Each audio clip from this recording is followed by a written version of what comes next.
अतुलित बलधामं हेमशैलाभदेहं दनुजुवन कृशानुं ज्ञानिनामग्र्यगण्यं सकलगुणनिधानं वानराणामधीशम्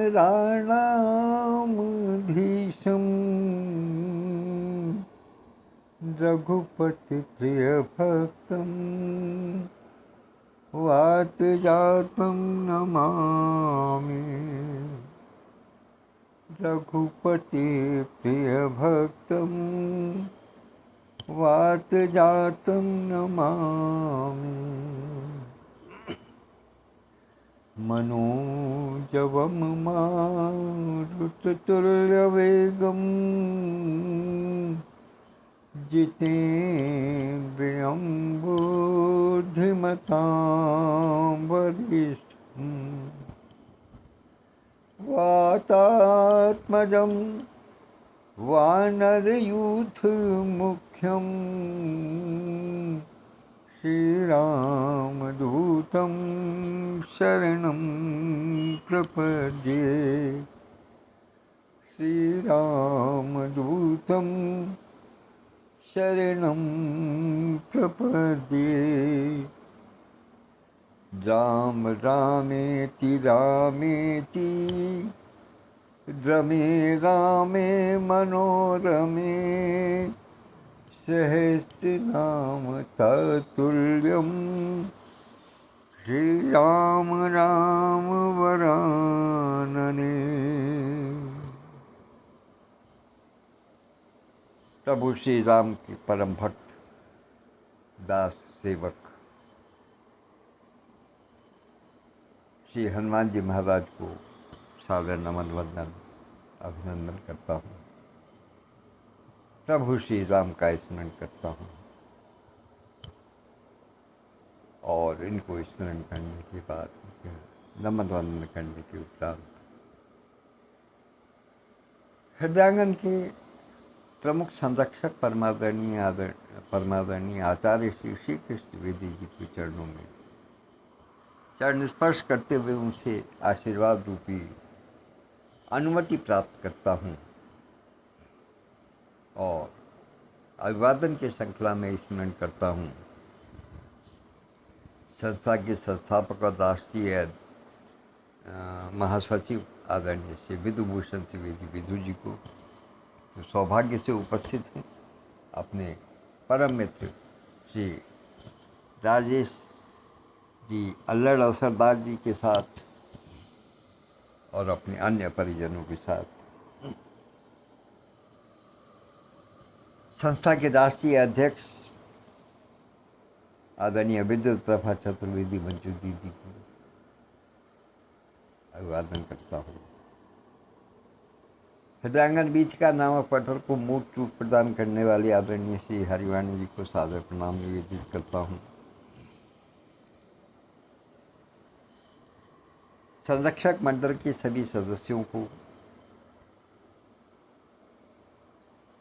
और हृदयांगन समिति के सभी पदाधिकारीगण, हृदयांगन परिवार के सभी परिजनों को और साथ में हृदयांगन परिवार के राष्ट्रीय उपाध्यक्ष डॉक्टर सत्यप्रकाश पांडे जी को सबको यथायोग्य अभिवादन प्रस्तुत करता हूँ। इस अभिवादन श्रृंखला के बीच ही आदरणीय भाई एस सी शर्मा मुस्तर जी और आदरणीय विद्युत प्रभा चतुर्वेदी मंजू दीदी देहरादून से दोनों ही उपस्थित हो गए हैं। आज पूरा दिन समाचार आते रहे, देहरादून निवासियों से बात होती रही। निश्चित रूप से प्रकृति जो इस समय परेशानी का कारण बन रही है देहरादून निवासियों के लिए, क्या बल्कि ये कहूँगा कि पूरे देश के लिए बाढ़ के रूप में जो स्थिति आ रही है, बादल फटने की घटनाएं पहले कभी यदा कदा सुनाई देती थी, अब अक्सर सुनाई देने लगी है। ये बड़े ही कष्ट का विषय है। इन सबको सुनकर आंतरिक कष्ट होता है। यद्यपि जल स्वयं में पंच तत्वों में से एक है, इसके बिना जीवन की कल्पना नहीं की जा सकती, किंतु कहते हैं ना कि अति सर्वत्र वर्जयेत्। अति हर चीज की बुरी होती है, वो चाहे फिर कुछ भी हो, वाणी की हो, दुर्बुद्धि की हो,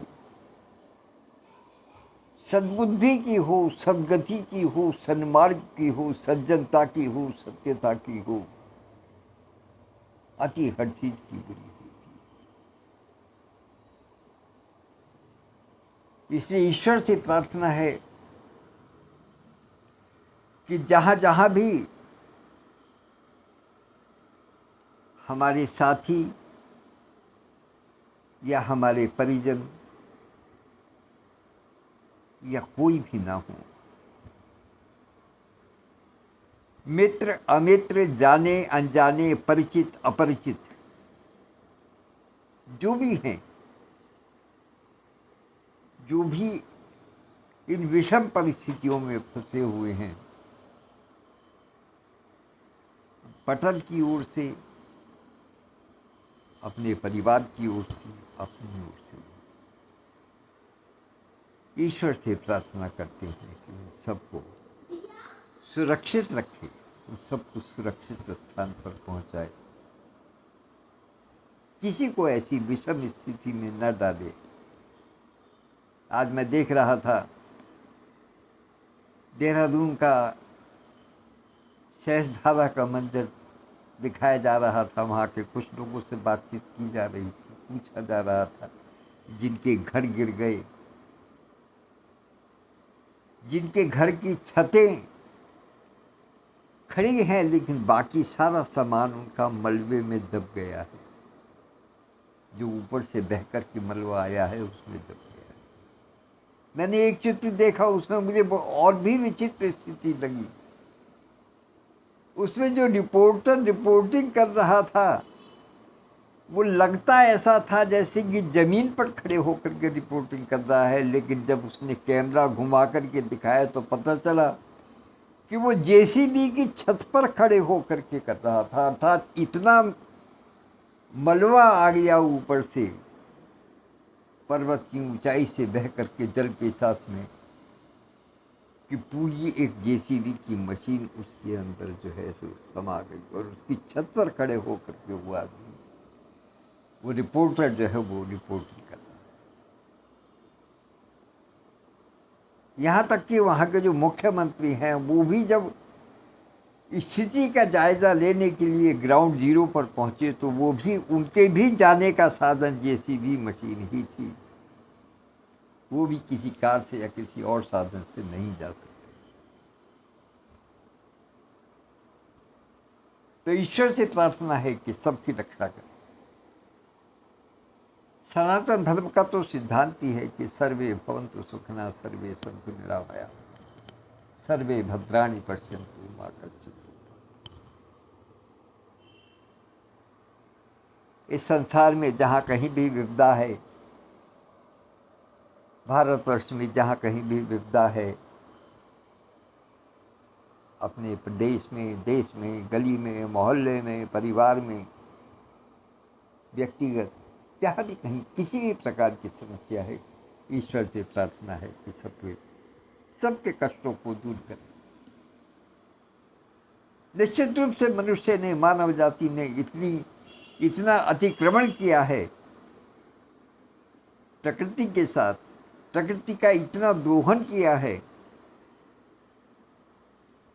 कि वास्तव में उसके कृत्य क्षमा के योग्य नहीं है, अक्षम्य है।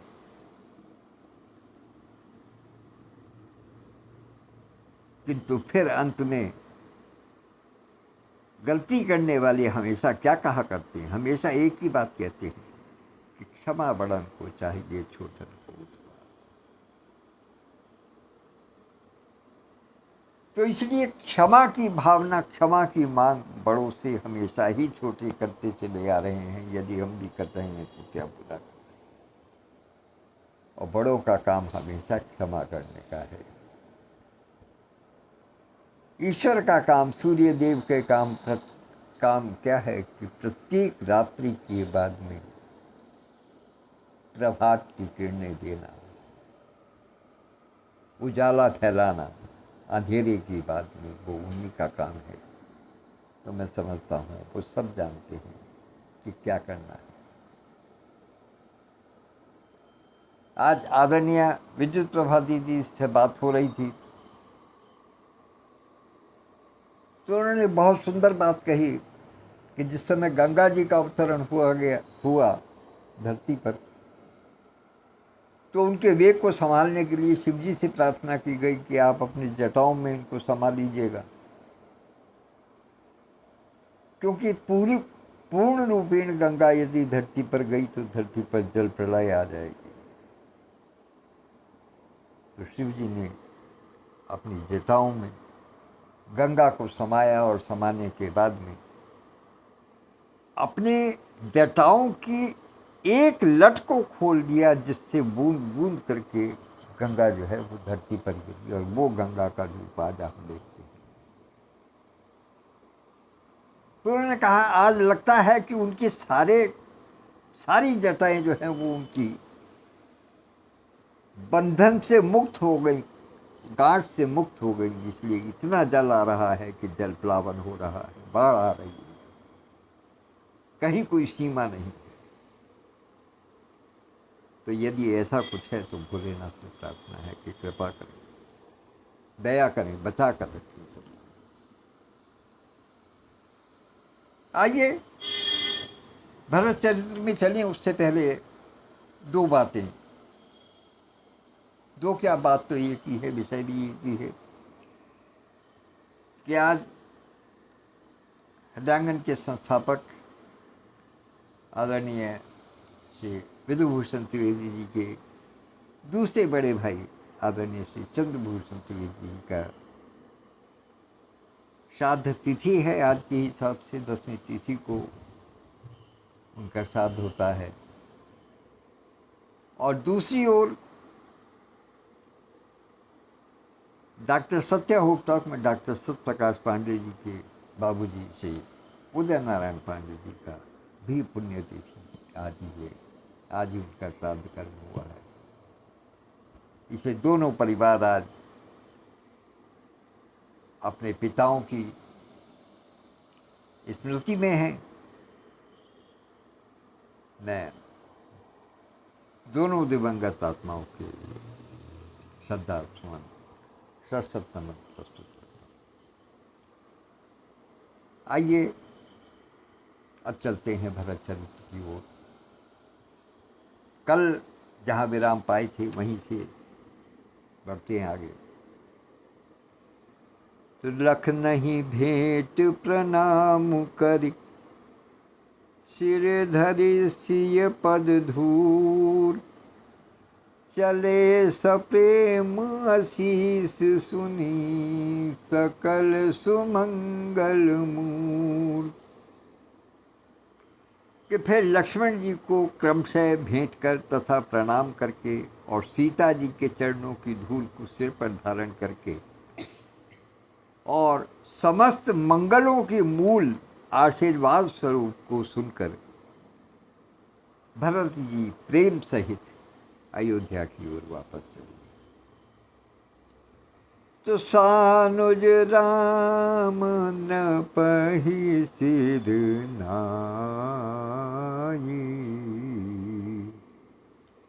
कीनी बहुत विधि विनय बढ़ाई,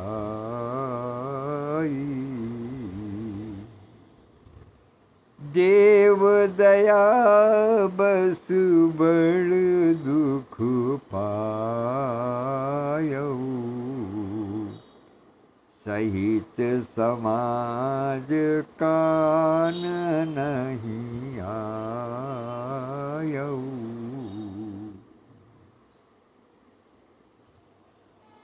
भरत जी को और शत्रुघ्न जी को, उन दोनों को विदा करने के उपरांत प्रभु श्री राम लक्ष्मण जी के साथ में जनक जी के पास आते हैं। विदेहराज जनक जी के पास आते हैं और उनको सिर नवाकर प्रणाम करते हैं, सिर झुकाकर उनको प्रणाम करते हैं और प्रणाम करते हुए उनके विनय की, उनके शील की, उनके स्वभाव की, उनकी दया भावना की भूरी भूरी प्रशंसा करते हैं, उनको हर प्रकार से सम्मानित करते हैं, आभार की शब्दों के माध्यम से बहुत बड़ाई करते हैं और फिर उनसे कहते हैं कि देव दया बस बड़ दुख पायऊ, कि हे राजन, हे श्रेष्ठ जन, आपने हम पर दया के कारण, क्योंकि हमारे प्रति आपके मन में दया उपज आई, तो दया के कारण आपने बड़ा कष्ट पाया है। और कष्ट क्या पाया है कि समय सहित समाज कान नहीं आयऊ, अपने पूरे समाज के साथ में वन में आ गए। ये हम पर बड़ा उपकार किया है आपने, आपने बड़ी दया की है कि पूरे समाज के साथ में आप यहाँ आए। तो पुर पग धारिय देई सीसा, कीन धीर धरि गवनु महिसा।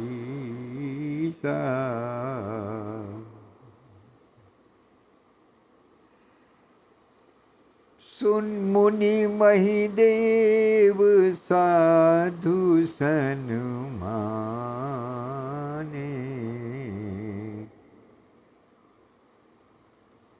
विदा किए हरिहर सम जाने। प्रभु श्री राम जनक जी को कहते हैं कि हे पिताश्री,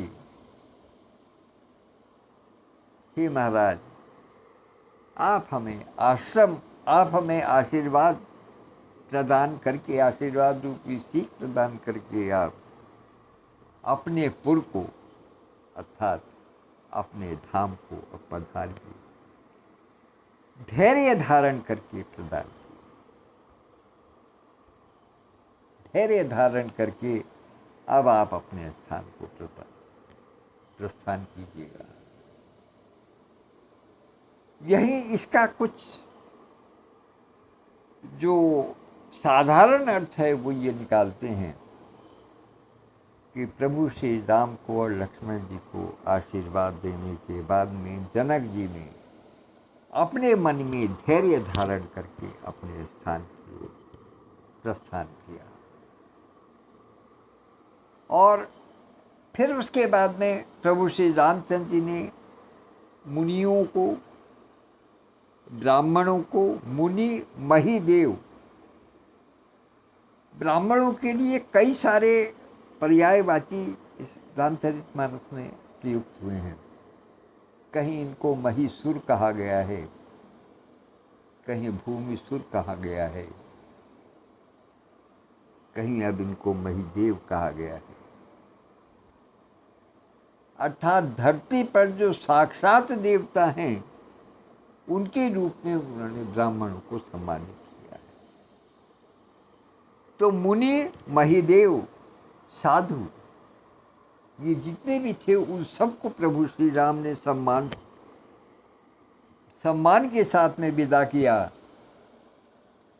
और उनका सम्मान किस प्रकार से किया कि विदा किए हरि हर सम जाने, उनमें भगवान विष्णु के और भगवान शिव के रूप का दर्शन करते हुए उनको सम्मानित किया और उनको ससम्मान विदा किया। आजकल एक शब्दावली चली है ससम्मान विदा करना, तो वो ससम्मान विदा जो है वो प्रभु श्री राम ने उनको किए। अब ये सब तो धीरे धीरे करके जा रहे हैं, अब आगे की क्या स्थिति है कि सासु समीप गए दो भाई, फिरे बंदी पग आशीष पाई, कौशिक बाम देव जाबाली, पुरजन परिजन सचिव सुचाली।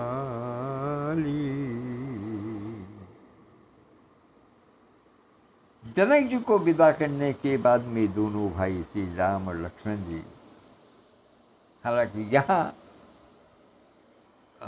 संकेत नहीं दिया गया है, लेकिन वास्तव में केवल राम और लक्ष्मण ही नहीं बल्कि माता जानकी भी उनके साथ, अर्थात वो तीनों लोग जो हैं वो सासु समीप गए दो भाई, दोनों भाई राम और लक्ष्मण जी सासु माता सुनैना जी के पास पहुंचे और उनकी चरण वंदना करते हुए उनसे आशीर्वाद प्राप्त किया।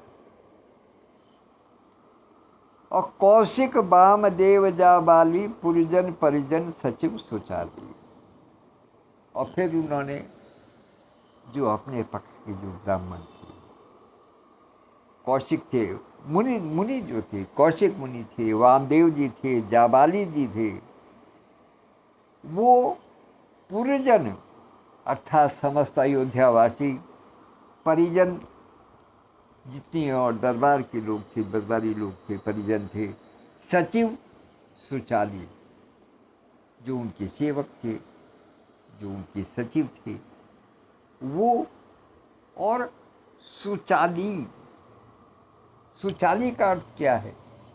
सुचाली के यहाँ दो अर्थ, एक तो सुशासन के चालन में दक्षता रखने वाले सुचाली वो कहलाते हैं जो कि मंत्री होते हैं। एक तो अर्थ इसका सुचाली वो, और एक सुचाली अर्थ क्या है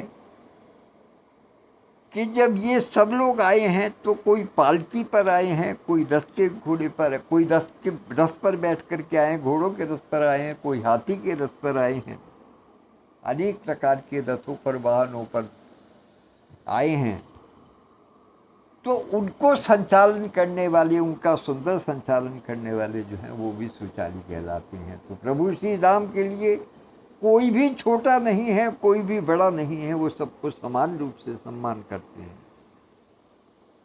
उन्होंने उनको भी सम्मानित किया है, उनको भी उन्होंने उतने ही प्रेम से विदा किया है जितने प्रेम से उन्होंने बाकी सब लोगों को विदा किया। क्यों? इसका पता कैसे चलता है कि ये सुचाली शब्द वहाँ तक भी पहुँचा है कि जथा जोगु करी विनय प्रणामा, विदा किए सब सानुज रामा। जो जिस योग्य थे, यथा योग्य सबको सम्मान पूर्वक विदा किया प्रभु श्री राम ने अपने भाई लक्ष्मण जी के साथ, सबको सम्मान पूर्वक प्रणाम करते हुए विदा किया। ये प्रभु श्री राम की महिमा। और नारी पुरुष लघु मध्य बड़े रे, सब सन्मानी कृपा निधि फेरे। कृपा सिंधु कृपा निधान भगवान श्री राम ने तीन तीन स्तरों के व्यक्तियों की बात हमेशा मानी जाती है, एक निम्न वर्ग, एक मध्यम वर्ग और एक उच्च वर्ग। तो इस प्रकार से प्रभु श्री राम जी ने छोटे, मध्यम और बड़े सभी श्रेणी के स्त्री पुरुषों को सम्मानित करके उनको अपने अपने स्थान के लिए फेरे का मतलब ये उन्होंने फिरा दिया, उनको वापस लौटा दिया कि भाई अब वापसी हो जाइए। अर्थात या ये कहिएगा कि प्रभु श्री राम से सब प्रकार के, सब स्तर के व्यक्ति, नारी पुरुष, जो भी बच्चे, जो भी कुछ थे, वो सब फिर गए, वापस हो गए अयोध्या की तरफ प्रभु श्री राम से सम्मानित होने के। और जब सब लौट गए तब उसके बाद कि भरत मातु पद बंदी प्रभु, भरत मातु पद बंदी प्रभु, सुचि स्नेह मिली भेंट, और विदा कीन सज पाल की, सकुच सोच सब मेट। इन सबको विदा करने के बाद में प्रभु श्री राम भरत की माता कैकेयी के पास आए और उनके चरणों की वंदना करके प्रभु श्री राम निश्चल प्रेम के साथ में उनसे वार्तालाप, निश्चल प्रेम प्रदर्शित करते हैं, उनसे मिलकर के उनको भेंट प्रदान करते हैं निश्चल मन से। और क्या करते हैं कि विदा कीन सज पाल की, सकुच सोच सब में। उनके मन का और अपने मन का हर प्रकार का सोच, संकोच मिटा करके उन्होंने माता कैकेयी को पालकी में सवार किया, अर्थात उनकी पालकी को उन्होंने फिर यहाँ विदा किया है, पालकी में बैठा करके उनको विदा किया है। उनके मन की हर प्रकार की सोच और संकोच को मिटाने की बात, क्योंकि उनका एक विशेष आभार है प्रभु श्री राम के चरित्र पर कि मर्यादा पुरुषोत्तम राम नहीं बनते यदि माता कैकेयी ने उनको वनवास न दिया होता। राजकुमार राम बन करके रह जाते यदि वो वनवास नहीं गए होते, और वनवास जाने के पीछे मूल कारण कैकेयी थी। तो इसलिए उनको विशेष रूप से सम्मानित करते हैं प्रभु श्री राम। तब परिजन मातु पितहि मिली सीता, फिरी प्राण प्रिय प्रेम पुनीता।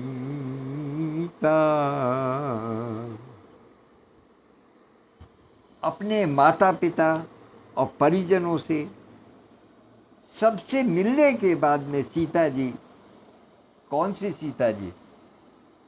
जो प्रभु श्री राम की प्राण प्रिय है, वो वापस लौट सबसे मिलने के बाद। और फिर करी प्रणाम भेटी सब सासु, प्रीति कहब कभी न हुलासु।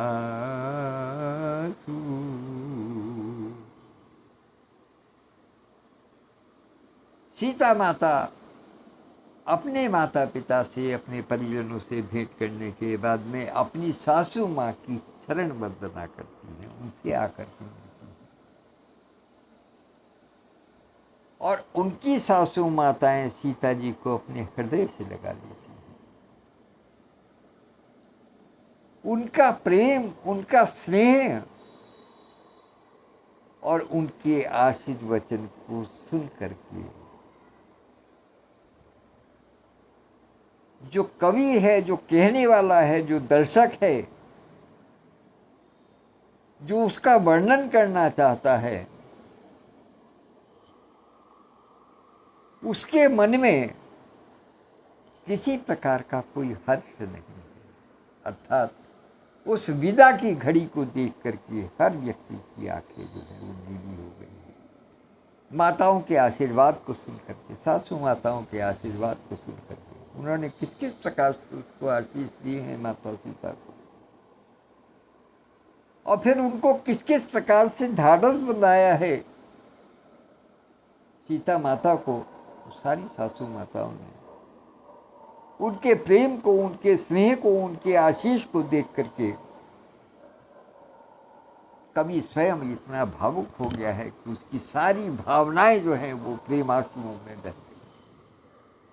उसके मन में फिर किसी प्रकार का कोई हर्ष या कोई उत्साह वाली बात नहीं है। उस प्रेम का वर्णन करने में कोई समर्थ नहीं है, कोई उत्साह नहीं है।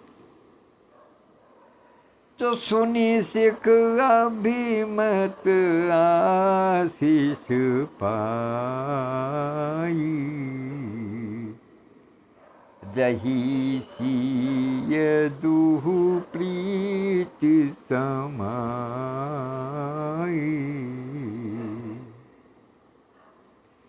रघुपति पटुपाल की मंगाई, करि प्रबोध सब मातु चढ़ाई।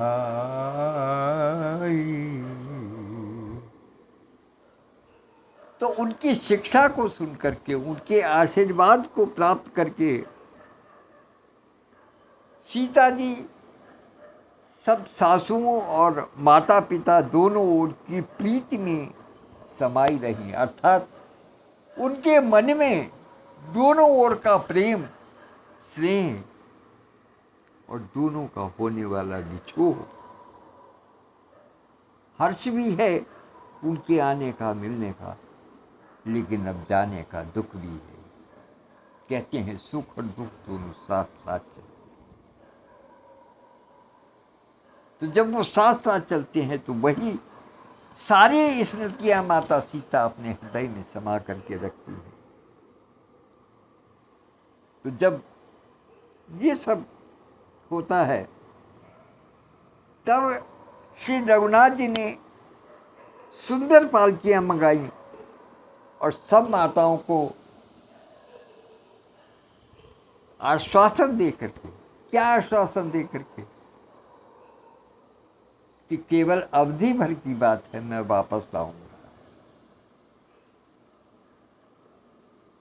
मैं वापस आऊंगा, चिंता न करें, मैं अवश्य लौटकर अयोध्या में आप सबके दर्शन करूंगा।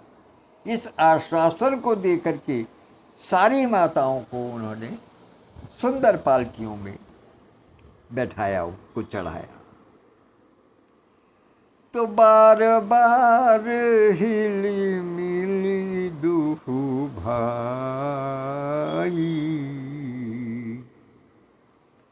समसनेह जननी पहुँचाई,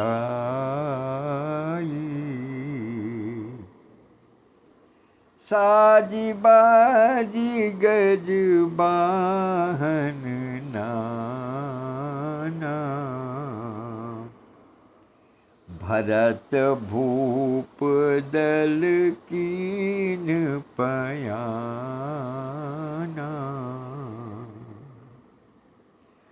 दोनों भाइयों ने माताओं से समान प्रेम से बारंबार मिलजुल कर उनको पहुंचाया। अर्थात बार बार मिलते हैं, बार बार मिलते हैं। जैसे मैं कई दिन से बता रहा हूँ कि जब कन्या विदा होती है, जब विदाई का क्षण आता है, तो बार बार फिर आकर के मिलती हैं कन्याएं। इसी प्रकार से माताएं, इसी प्रकार से पुत्र, इसी प्रकार से वो पुत्र वधू जो सीता जी है, वो बार बार फिर मिलते हैं, उनको उनके प्रति अपना प्रेम प्रदर्शित करते हैं, उनके हालचाल पूछते हैं, उनसे आशीष लेते हैं, उनको आश्वासन देते हैं, उनसे बात करते हैं,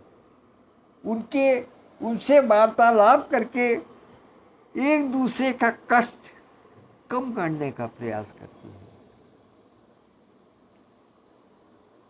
माताएं अपने बच्चों के कष्ट को कम करने का प्रयास करते हैं, और बच्चे अपनी माताओं के, अपने बुजुर्गों के कष्ट को कम करने का प्रयास करते हैं। दोनों एक दूसरे के प्रति समान भावना से काम कर रहे हैं, इसलिए कि कहीं किसी प्रकार का मन में कोई ऐसी बात न रह जाए जो कि कहने से रह जाए, फिर बाद में जिसके लिए पश्चाताप हो कि हमें अवसर मिला और हम ये भी न कर सके, ये भी नहीं बता सके, ये भी आशीर्वाद नहीं दे सके, या ये भी आश्वासन हम अपनी ओर से न दे सके माता पिता को। तो वो दोनों तरफ से वो स्थिति है, इसलिए बार बार मिलती हैं, बार बार मिलते हैं। और बार बार मिलने के बाद जब ये लगा कि अब सब ठीक है, तो उन्होंने फिर सबको उनके अनेकों प्रकार के वाहनों तक पहुंचाया। भरत जी और राजा जनक जी के दलों को घोड़े, हाथी और अनेक प्रकार की सवारियों को सजा करके प्रभु श्री राम ने विदा किया है। बोलिए सियावर रामचंद्र की। तो हृदय राम सिय लखन समीता,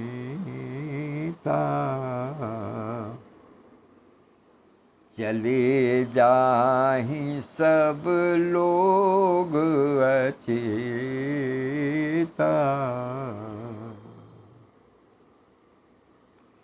हृदय राम सिय लखन समेता, जो जाने वाले हैं वो सब अपने हृदय में राम, लक्ष्मण और सीता जी को हृदय में बसाए हुए हैं, लेकिन जब देखते हैं कि वो अब हमसे दूर होते जा रहे हैं, या हम अब उनसे दूर होते जा रहे हैं, विदा हो रहे हैं, तो चले जाएं सब लोग अचेता।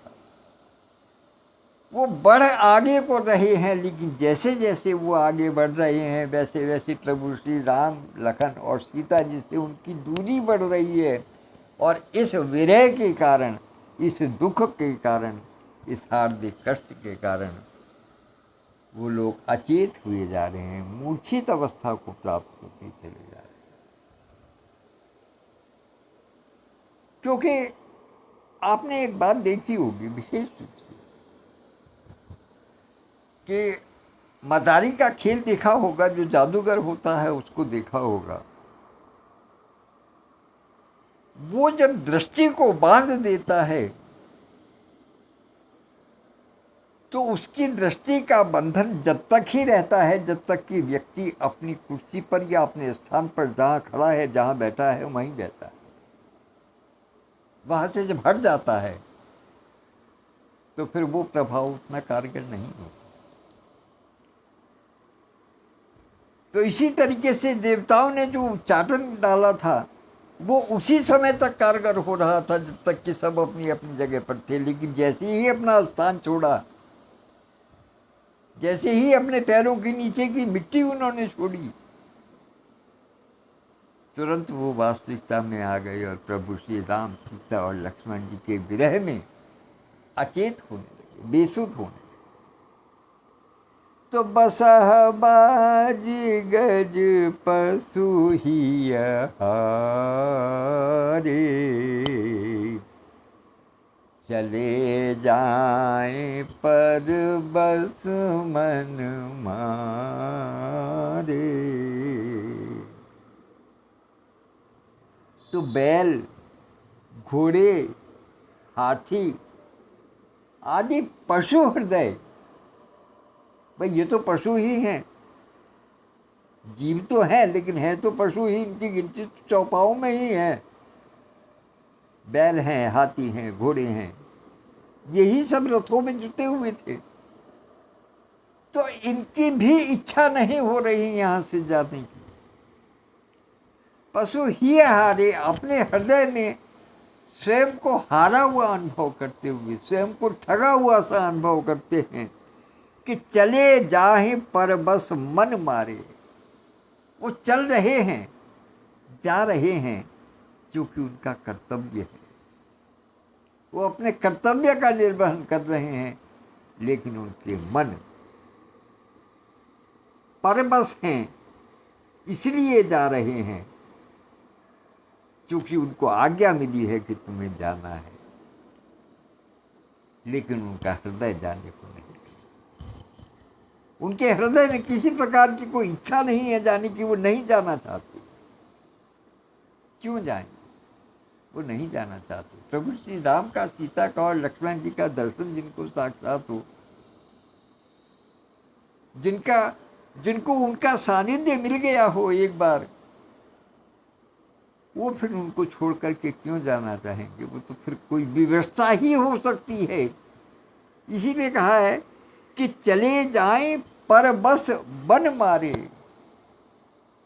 परबस होने के कारण, पराधीन होने के कारण, चूंकि उनको आज्ञा मिल रही है कि नहीं तुम्हें चलना है, और वो उनके वश में है,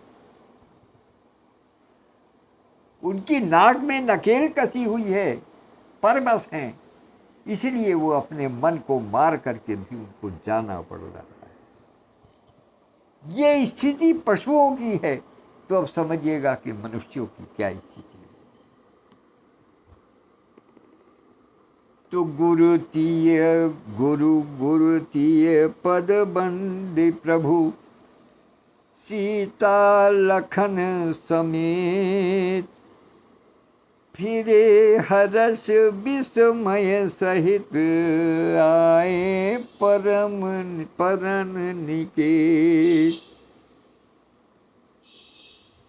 गुरु वशिष्ठ जी और उनकी गुरु पत्नी माता अरुंधति जी के चरणों की वंदना करने के उपरांत सीता जी और लक्ष्मण जी के सहित प्रभु श्री राम हर्ष और विषाद के साथ लौटकर अपनी पर्णकुटी पर आ जाते हैं। हर्ष किस बात का? कि सबसे भेंट हुई, एक साथ इतने सब लोगों से भेंट होना कहाँ संभव हो पाता है। उन सबसे एक साथ भेंट हुई, इस बात का हर्ष है। लेकिन अब जब वो चले गए हैं तो उनके विछोह का दुख उन तीनों के हृदय में है, और ऐसी ऊहापोह की स्थिति में, ऐसी हर्ष और विषाद की स्थिति अपने मन में पाले हुए ये तीनों अपनी पर्णकुटी पर आ जाते हैं। वो अपनी पर्णकुटी पर आ जाते हैं। अब इसके बाद में केवल एक व्यक्ति बचता है जिसको कि विदा उनको और करना है। उनकी विदाई का जो पक्ष है, उनकी विदाई का जो समय है, उनकी विदाई का जो वर्णन है, वो हम अगले कार्य दिवस करेंगे। कल फिर इसी समय अर्थात 8 बजे हम उपस्थित होंगे, आप सब, हम सब मिल करके।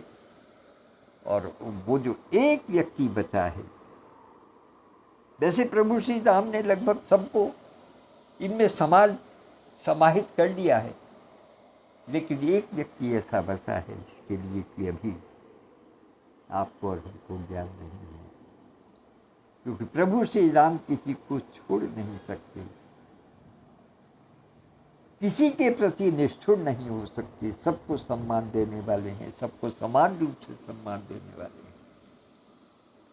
तो इसलिए उनकी चर्चा, उनके विदा के क्षण की चर्चा, उनके विदाई के पलों की चर्चा हम आने वाले कल करेंगे। वही समय वही रहेगा, शाम के 8 बजे का। तब तक के लिए आज्ञा दीजिएगा। और इस समय उपस्थित होने के लिए भाई शायर कलीमुल्लाह परवाना जी, मेरे मित्र, और भाई उमेश मिश्रा जी, वो भी उपस्थित हैं। उनकी भी उपस्थिति को सादर प्रणाम करता हूँ।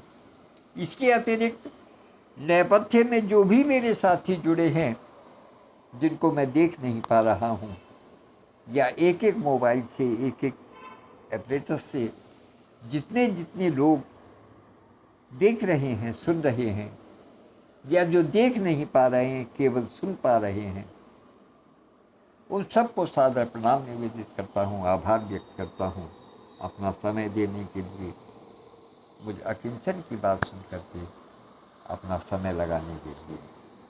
कल फिर भेंट होगी, तब तक के लिए आज्ञा दीजिएगा। जय श्री राम। बोलिए सियावर रामचंद्र की जय, भरत लाल की जय।